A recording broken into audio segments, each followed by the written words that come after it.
Sharon stood at the edge of the old wooden bridge, the river beneath murmuring secrets only silence could understand. In her hand was a letter creased. She had written it 10 years ago but never mailed it. Tonight, she was ready. Mark always said life was short, but she never listened. Now life had proved him right. We need a plan, Mark. Life's too short for plans, Sharon. Mark, wait! 10 years ago, Sharon and I were inseparable.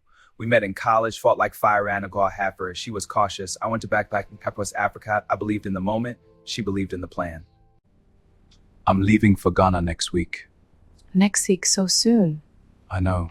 It came up suddenly. I'm going to miss you. What about the job in London? You mean the job you want me to take? Silence had filled the room like smoke, choking the goodbye neither of them said. When he left the next morning, she watched him go from the window and told herself he'd call.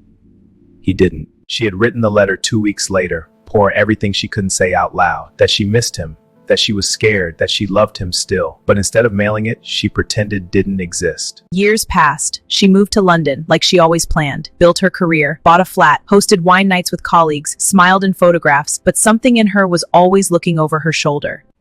Then, last week, she saw his name in a headline. Mark Olumide, 35, dies in motorcycle crash in Kenya. I couldn't believe it. It was such a shock. Her heart cracked open like dry earth in rain.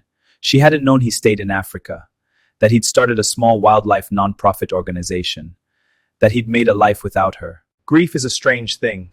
It sneaks into the spaces you left for someone else and floods them. For days, she walked around London with a ghost beside her. His laugh echoed in elevators, his voice whispered in cafes. Yesterday, she found the letter. It fell out of a book she hadn't opened in years. Her handwriting stared back at her, raw and honest. She sat for hours reading and rereading it, aching for a second chance that wouldn't come.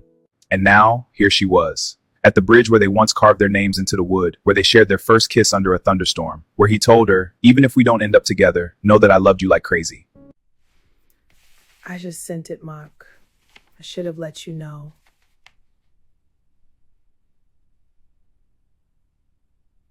Dear Mark, I miss you.